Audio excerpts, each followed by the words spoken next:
आज public interest में पटियाल को उन नेताओं की बात करनी है जो खुद को शहंशाह से कम नहीं समझते। एक बार पावर में आ जाएं तो फिर क्या जनता और क्या सरकारी अफसर, सबको प्रताड़ित करना, उनका अपमान करना, अभद्र व्यवहार करना उनका जन्मसिद्ध अधिकार होता है।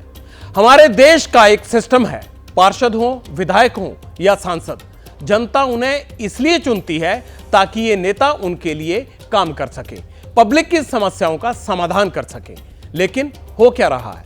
हो ये रहा है कोई नेता सत्ता के नशे में चूर है, जनता को पैरों तले कुचलकर उनके हक पर डाका डाल रहा है। तो कोई ऐसा भी है जो अफसरों से भिड़ भी जाता है, मारपीट तक करता है, किडनैप करने के भी संगीन इल्जाम लग रहे हैं।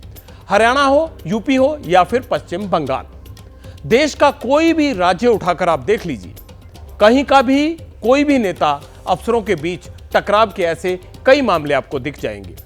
कुछ नेता सड़कों पर पुलिस वालों से यह कहते हुए भी मिलेंगे, मुझे क्यों रोका, जानते हो मैं कौन हूं, 2 मिनट में सस्पेंड करवा दूंगा। तो कोई समारोह के अंदर अफसरों को अपमानित करता हुआ दिख जाएगा आपको। नेताओं पर अफसरों के लिए अपमानजनक टिप्पणी, आपत्तिजनक शब्द इस्तेमाल करने के बार बार और कई बार हर जगह आरोप लग रहे हैं। तो ऐसे में पटियाल पूछता है, क्या ऐसे ही नेताओं को चुनकर, क्या ऐसे ही नेताओं को वोट देकर आप भेजते हैं विधानसभा और लोकसभा में? आखिर इन नेताओं को जनता और अफसरों को अपमानित करने, उनको ऐसा करके कौन सी किक मिलती है भाई? पटियाल ये जानना चाहता है कि क्यों ये नेता जनता और अफसरों को अपने रुतबे की, अपने पद और पावर की गर्मी दिखाते हैं। क्यों बार बार इस तरह की तस्वीर देश के सामने आती है जब नेता अफसरों को यह कहता है कि औकात क्या है तुम्हारी? क्यों नेता अफसरों को, जनता को अपने पैर का जूता समझने लगते हैं? जनसेवक नेता भी हैं और अफसर भी हैं, तो फिर अफसरों के अपमान में नेता अपना सम्मान क्यों खोजते हैं? पटियाल ये जानना चाहता है, पूछना चाहता है, आखिरकार क्यों ये सैडिस्टिक प्लेजर उनको ताकत का सिंबल मान लिया जाता है? वो अपनी ताकत समझते हैं इसमें। आखिर नेताओं को यह क्यों लगता है कि उनके पद की गरिमा, किसी अधिकारी का अपमान उनको नौकर बना देगा, स्ट्रांग बना देगा? ऐसा क्यों फील लेने लगते हैं वो? नेताजी को क्यों लगता है 40-50 हजार के वोट बैंक की धौंस दिखाकर आम जनता को पैरों की धूल समझकर उनके अधिकारों पर डाका डालकर अत्याचार करने का उन्हें लाइसेंस मिल गया है? ये सारी बातें मैं क्यों कह रहा हूं, आपको तफसील से इनकी वजह बताऊंगा। लेकिन पहले कुछ तस्वीरों के माध्यम से हमारी ये छोटी सी रिपोर्ट देख लीजिए।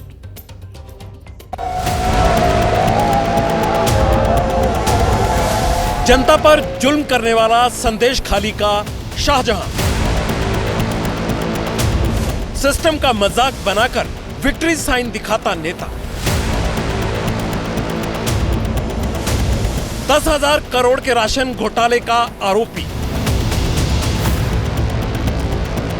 बंगाल के संदेश खाली में महिलाओं के यौन उत्पीड़न का आरोपी। Please transfer this case to central bureau of investigation. पूरा उम्मीद है कि जुडिशियरी ये लोग को न्याय दिलाएगी। 10 तारीख को राजबाड़ी में पब्लिक मीटिंग होगा। मीनाका और संदेश खाली का हजारों संख्या के आदमी आएंगे। जमीन घोटाले के भी कई मामलों में आरोपी है शाहजहां शेख। शाहजहां पर ईडी अफसरों पर हमले का भी आरोप। पूरी तरीके से कोशिश हो रही है कि शेख शाहजहां को बचाने के लिए। इट्स ए पॉलिटिकल अरेस्ट, इससे ज़्यादा कुछ नहीं है। सारे जो सेक्शंस दिए गए हैं मैक्सिमम बेलेबल सेक्शन है। महिलाओं के ऊपर अत्याचार की पुष्टि होने के बावजूद पुलिस ने ऐसी कोई सेक्शन नहीं दी। इसका कान पकड़ के ईडी सीबीआई को ले जाना चाहिए और तिहाड़ में डाल के ट्रीटमेंट देना चाहिए। अच्छा, कई दिनों तक फरार, आखिरकार अब हुआ गिरफ्तार। पूछता है पटियाल, ऐसे नेताओं की देश को क्या जरूरत है? बात सिर्फ एक नेता की नहीं है, आसपास देखेंगे तो ऐसे नेताओं की फौज मिल जाएगी आपको, जो खुद को कानून से सिस्टम से ऊपर समझने लगे हैं। ज्यादा दूर क्यों जाना, दिल्ली से 400 किलोमीटर दूर लखनऊ चलते हैं। देखिए तस्वीरें, आपको समझ आ जाएगा कि अफसर को अपमानित करने वाले नेता का कारनामा है क्या। लखनऊ नगर निगम की बैठक चल रही थी। मेयर सुषमा खरकवाल उसमें बैठी हुई थी बैठक में। पास में म्युनिसिपल कमिश्नर आईएएस अफसर हैं इंद्रजीत सिंह, वो बैठे थे। मामला एक कंपनी को साफ सफाई का टेंडर देने से जुड़ा था। इसी बात पर हंगामा हो गया। बीजेपी पार्षद राम नरेश ने आईएएस अफसर इंद्रजीत सिंह के खिलाफ अमर्यादित और अभद्र टिप्पणी की। हमेशा शांत रहने वाले अफसर गुस्से में आ गए और कार्यवाही छोड़कर सदन से चले गए। लेकिन बात यही नहीं रुकी। नगर निगम के आयुक्त पर व्यक्तिगत टिप्पणी से मेयर भी नाराज हो गई। सुषमा खरकवाल ने पार्षद राम नरेश को सदन से बाहर निकाल दिया। यह भी आरोप लगाया कि पार्षद भ्रष्टाचारी हैं। उन्हें अफसर से ऐसा बर्ताव कतई नहीं करना चाहिए था। मामला छोटा था, लेकिन इसमें भी नेता ने अफसर को अपमानित करने का कोई मौका नहीं छोड़ा।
हंगामा बहुत बढ़ा और खुद मेयर यहाँ की भाजपा की हैं और पार्षद जो भाजपा के हैं वो राम नरेश रावत के खिलाफ खड़े हो गए।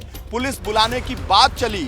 ऐसे में रावत ने विक्टिम कार्ड खेला और कहा कि अगर उन्हें अपमानित किया गया, पुलिस बुलाई गई तो वो जान दे देंगे, आत्महत्या कर लेंगे। माननीय पार्षद जी ने गलत बोला है, जिसके उसमें उनको सदन से सस्पेंड कर दिया गया है।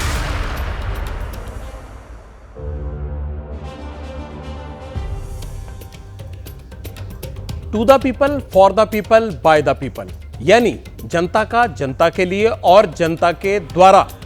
यही डेमोक्रेसी की आसान सी परिभाषा है ना। संविधान के निर्माताओं ने इसका खास ख्याल रखा है। जनतंत्र में जनता ही जनार्दन है। इसीलिए अफसर हो या नेता, हमारे देश में दोनों के कामकाज के करने के लिए प्रॉपर एक सिस्टम तैयार किया गया है, एक चैनल है। अगर नेता सदन में बैठकर कानून बनाते हैं तो उसे लागू करवाने की जिम्मेदारी किस पर होती है? अफसरों पर होती है। जमीन पर उसका अनुपालन ठीक ढंग से हो रहा है या नहीं हो रहा है, यह कौन सुनिश्चित करता है? ये अफसर सुनिश्चित करते हैं। यानी ये प्रोसेस हाथों हाथ चलता है। मगर आजकल क्या हो रहा है? आजकल हो ये रहा है कि वोट बैंक के नाम पर नेता मैसेज ये देते हैं कि वो ही सबसे बड़े सरदार हो गए हैं, सर्वसभा हो गए हैं। उनकी बात नहीं सुनी गई तो फिर अफसर को दिक्कत हो जाएगी। अब पब्लिक इंटरेस्ट में पटियाल का फर्ज क्या है? फर्ज यह है कि वो आपको और अफसरों की पावर बैलेंस वाले इस परीक्षण को सामने करके दिखाए। देश का लोकतांत्रिक संविधान 3 खांचों में बटा हुआ है। पहला है विधायिका। दूसरा क्या है? मतलब विधायिका का काम क्या होता है? कानून बनाना, केंद्र और राज्य स्तर पर। केंद्र सरकार संसद में कानून बनाती है और राज्य सरकारें विधानसभा और विधान परिषद में कानून बनाती हैं। इन्हीं के जरिए बनता है ना। कार्यपालिका का काम क्या है? जो कानून बनाए गए उन्हें इंप्लीमेंट करवाना। यह भी 2 लेवल पर होता है। केंद्रीय स्तर पर राष्ट्रपति, उपराष्ट्रपति, प्रधानमंत्री और मंत्रिपरिषद इस प्रक्रिया का हिस्सा होते हैं, जबकि राज्य में मुख्यमंत्री और वहां की कैबिनेट और राज्यपाल इसका हिस्सा होते हैं। इस कानून का जब पालन नहीं होता है तो फिर न्यायपालिका यानी जुडिशरी का रोल शुरू होता है। अदालतें सजा सुनाती हैं। अब सवाल यह है कि मंत्रियों और नेताओं की हायरार्की क्या है? इसमें सबसे ऊपर राष्ट्रपति, प्रधानमंत्री और फिर मंत्रिमंडल आता है। जबकि नौकरशाहों के लिए जो चेन ऑफ कमांड है उसमें क्या है, उसमें कैबिनेट सचिव होते हैं, फिर सचिव होते हैं, अपर सचिव होते हैं और संयुक्त सचिव होते हैं। यानी ये अफसर कानून लागू करवाते हैं, सबका दायरा बंधा हुआ है। मगर कई बार नेता समन्वय वाली लक्ष्मण रेखा को लांघ जाते हैं। इसका नतीजा ये होता है कि वो लोकतंत्र को लचीला समझ लेते हैं और इसे डनलप डेमोक्रेसी के नाम पर अफसरों को अपमानित करने और अभद्र बर्ताव करने के लिए इस्तेमाल करने लगते हैं। इसी का एक उदाहरण और आपको दिखाता हूं। सोनीपत में कांग्रेस के डेप्यूटी मेयर मंजीत गहलावत पर दिल्ली में काम करने वाले हरीश नाम के एक ESIC अधिकारी ने मारपीट और किडनैप करने का आरोप लगाया। पुलिस ने परिवार वालों को शिकायत पर मुकदमा भी दर्ज कर लिया और आरोपी नेता को गिरफ्तार भी कर लिया। इनका मामला को प्लॉट के पैसों के लेन देन का था। जिस बारे में इन्होंने कहा मंजीत से पैसे मांगे, भाई इनका कोई डिस्प्यूट था पैसे के मामले में, तो इस मंजीत सिंह ने इसको फ़ोन करके बुलाया है शाम को अपने घर पे और वहाँ इसको पिटाई की है। जो डिप्टी मेयर हैं उनको हमने अरेस्ट कर लिया था। धारा एक SC एक्ट जोड़ा गया है और अपनी जो अपहरण की है उसके मुकदमा दर्ज हुआ था हमारा। सोचिए, यह हाल तब है जब हमारे देश में पब्लिक सर्वेंट यानी सरकारी नौकरी वालों को प्रोटेक्ट करने के लिए अलग से व्यवस्था बनाई गई है। भारतीय न्याय संहिता वैसे तो 1 जुलाई से लागू होनी है, अभी तो इंडियन पीनल कोड ही चल रहा है। इसमें क्या प्रावधान है? इसमें प्रावधान यह है कि सेक्शन 332 यानी जानबूझकर सरकारी कर्मचारी को उसका काम करने से रोकना या उसके काम में बाधा पहुंचाना, इसमें दोषी पाए जाने पर 3 साल तक की सजा और जुर्माना दोनों हो सकते हैं। आईपीसी का सेक्शन 353 क्या कहता है? कहता है पब्लिक सर्वेंट यानी सरकारी कर्मचारी पर हमला करके आपराधिक ताकत के इस्तेमाल से उसे काम करने से रोकना, अपना दायित्व निभाने से रोकना, इसमें भी 2 साल की सजा और जुर्माने का प्रावधान किया गया है। अगर सरकारी अफसरों के लिए संविधान में प्रोटेक्शन है तो फिर नेताओं के लिए भी व्यवस्था होगी। उनके लिए क्या है? उनके लिए कई राज्यों में स्पेशल MP MLA कोड तक बने हुए हैं, लेकिन इनकी जरूरत पड़ी क्यों? क्योंकि नेताओं के दामन पर भी संगीन मुकदमों के दाग हैं। देश में 4001 विधायक हैं, इनमें से 44% पर क्रिमिनल केस चल रहे हैं।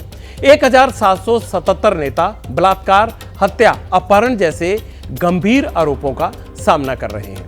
उत्तर प्रदेश में 205 विधायक यानी 51% सिटिंग विधायकों पर गंभीर आपराधिक मामले हैं।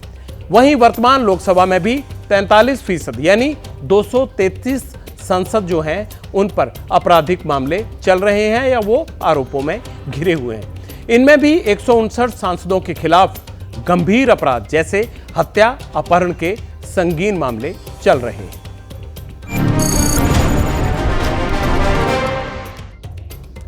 जैसे सिक्के के 2 पहलू होते हैं ना, उसी तरह नेता और अफसर के रिश्तों पर भी इस तरह की छाप दिखाई देती है। हर बार नेता और अफसर लड़ाई करें ऐसा भी नहीं है, कई बार आपसी सहमति से काम बन भी जाता है।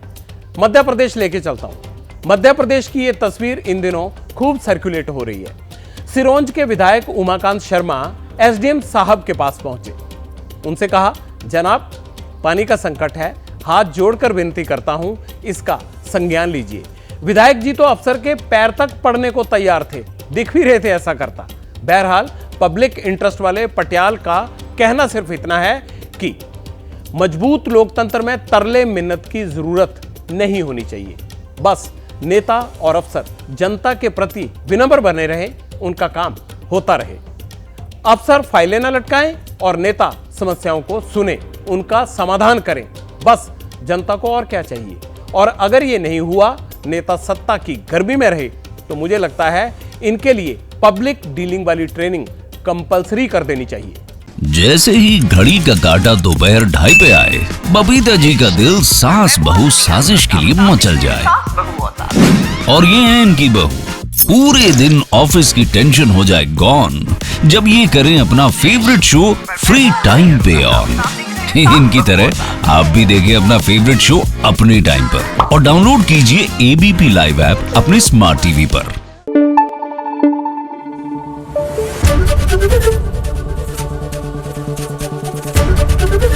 एबीपी न्यूज आपको रखे आगे।